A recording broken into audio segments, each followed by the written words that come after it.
Welcome to episode 8 of Ristretto, short shots, any subject, and part of the Exchange Coffee Podcasting Network, presented by Kavoya Specialty Coffee.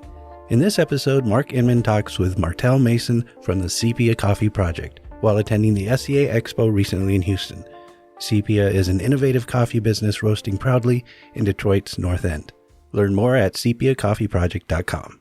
Mark? This is Mark Inman from the Exchange. While Todd's getting hair and makeup done, I'm out talking to the people, getting to know the businesses on the floor, and I'm here today with Martell Mason from the Sepia Coffee Project. Martell, how are you? I'm well. Thank you for having me. So tell us a little bit about the Sepia Coffee Project. Is this your first show you've been at, or have you been to others? No. Been to many shows at the Expo, as well as World of Coffees as well. So but Sepia Coffee, we're a small a black-owned roastery in Detroit. Okay. We were established in 2021. Just saw a great opportunity to be of service to our community. We're roasting great coffees. Just opened up a cafe in the Midtown area of Detroit. This is your first cafe that you've opened? This is the first cafe. So prior to that, you were roasting and offering coffee. Well, actually, prior to that, I was actually a trader myself. No way. So where were you trading? I was trading coffee in Europe and West Asia. Wow, no kidding. Yes. So Phil Schluter is of course a great from great Kavoya, UK. Phil Schluter, shout out.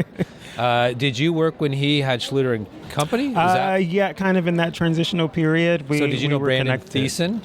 Yes. Okay, yes. Brandon Thiessen, former trader at Kavoya Coffee. There you go. Look at this. All right, so you're old school. You're a legacy guy. I started at the right time, and some of those great mentors were leading the way and allowed for us to kind of come in and start playing the game. Yeah. So the transfer from being a coffee trader in origin to Detroit, how did you get to that place? Well, like half of the world, during the pandemic, a lot of us had to pivot. I had a small import business in Istanbul, in Turkey. Okay. So I was moving coffee throughout mainly West Asia, from Turkey to Oman. Saw that, you know what, I need to go back to more solid ground.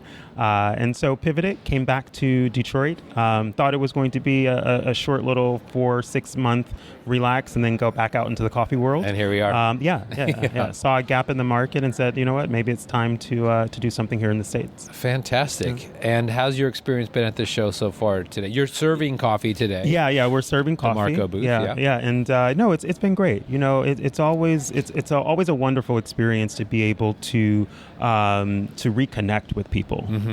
Some of the faces I've seen over the last 36, 48 hours, some it's been 6-7 years. Wow. Right. So we always look forward to the expo, and just grateful to be here. Fantastic. And the product line of the Sepia Coffee Project, is it mostly coffees from East Africa, or is it global? No, yeah, we're all around.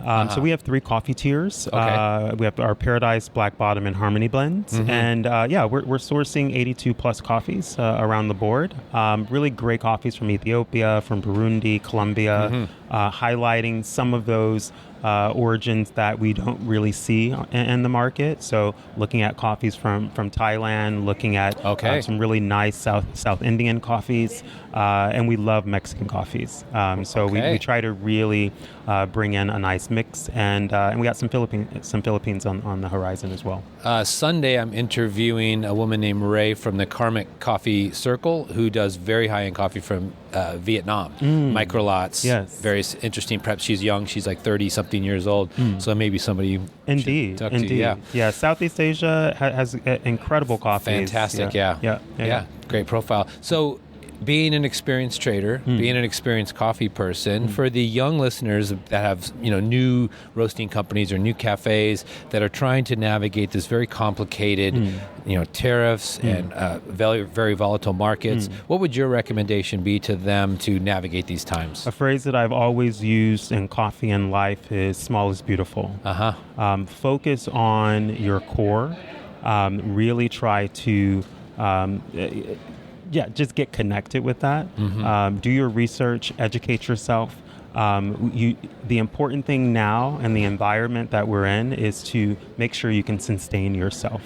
Right. So that's what I would give to the youngins who are getting into the industry. So don't panic. The sky's not falling. Don't panic. Don't panic.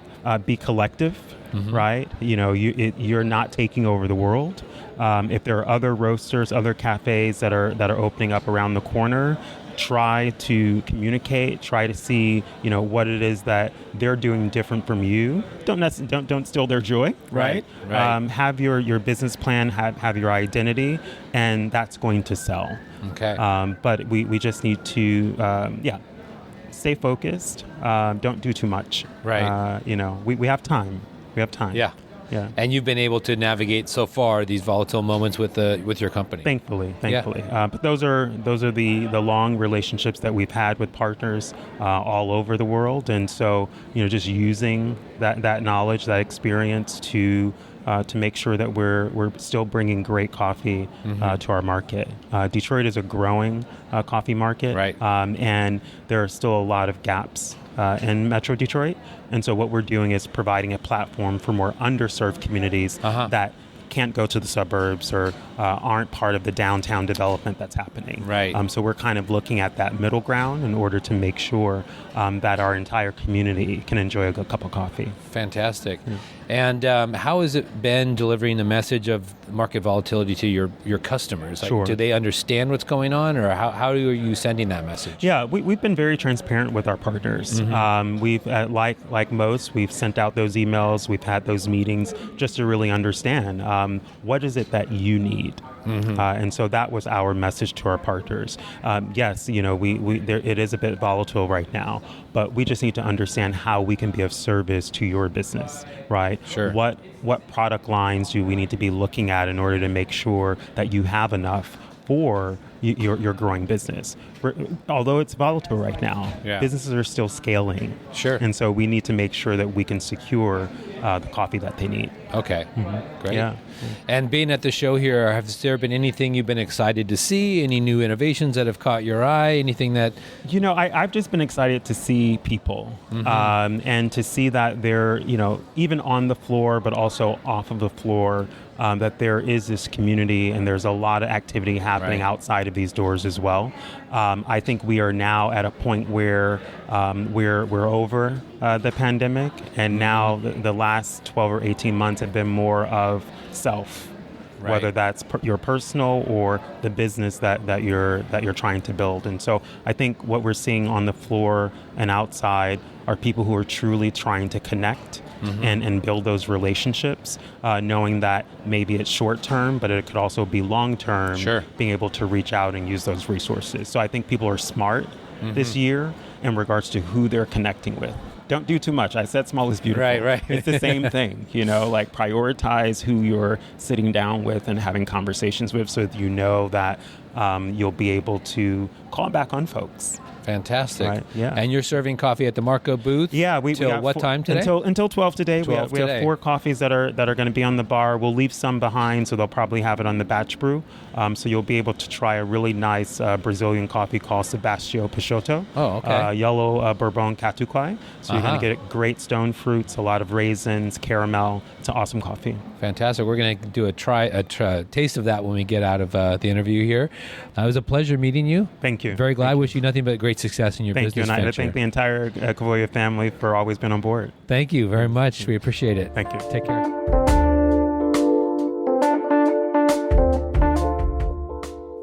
You've been listening to an episode of Ristretto, short shots, any subject, and part of the Exchange Coffee Podcasting Network, presented by Kavoya Specialty Coffee and produced by me, Mike Ferguson. Our Ristretto theme music is Espresso Bar by Hans Hofken. You can always reach out with comments, questions, thoughts, and ideas at mike.ferguson@kavoya.com. Thanks for listening. Reporting live from the Specialty Coffee Association Expo in Houston, Texas. Nope, not live.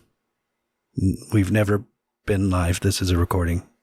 It's not even close to being live. Come give the coffees a try if you're here on the floor listening live. If you're not, then what made you think that we're live? We've never been live. We're not. How are we? Where are we broadcasting to? They're not going to listen to this for weeks.